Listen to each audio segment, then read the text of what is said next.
We converse with civil society, with the faith, with groups, associations of Indonesia in order to have good relations, to promote understanding and dialogue. Now, dialogue is what Garris is about. So I think a wonderful illustration of the sort of dialogue and connectedness that the EU wants to promote. Indonesia is the biggest archipelago country in the world. It has more than 17,000 islands and we have 600 languages. And Indonesia has so many ethnicity, about 80% is Muslim, and we have like 6 major religions. Dan antar agama itu pun bukan hanya 5 atau 6 agama yang secara resmi diakui oleh pemerintah, tetapi semua agama. Jogja dikenal sebagai kota toleran. Motonya Jogja Kota Toleran. There is a mandatory hijab regulation in Yogyakarta for state school students, doctors, lecturers, teachers, school principal, and over the last 2 decades, the hijab regulation is getting thicker, longer, darker. We have to be respectful to another school of thought because we live in diverse countries. But there is a tension between religious community because religious issues play in the election. This is our challenge in 21st century.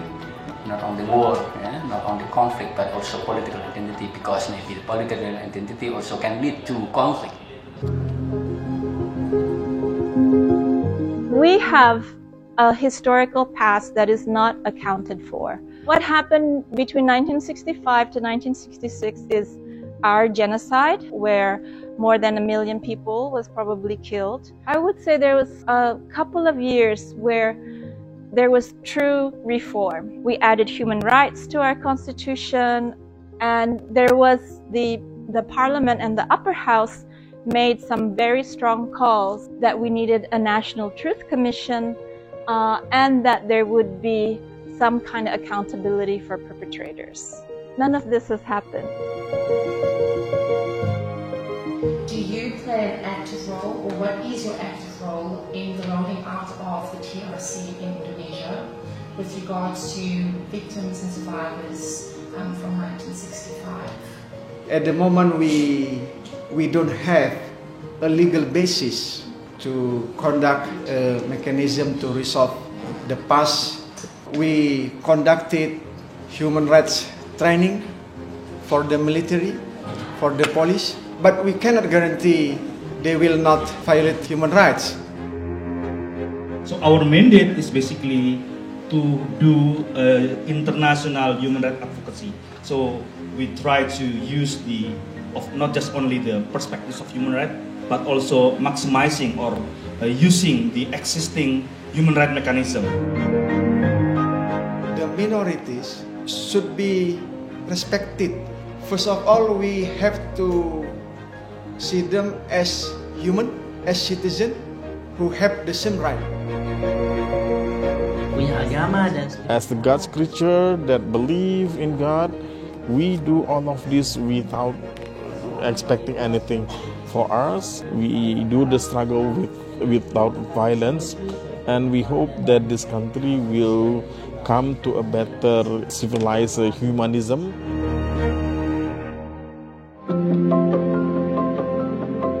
We are going backwards. There's definitely the return of the military strongman, and I think that is one of the impact of our failure to get some accountability and to push for change.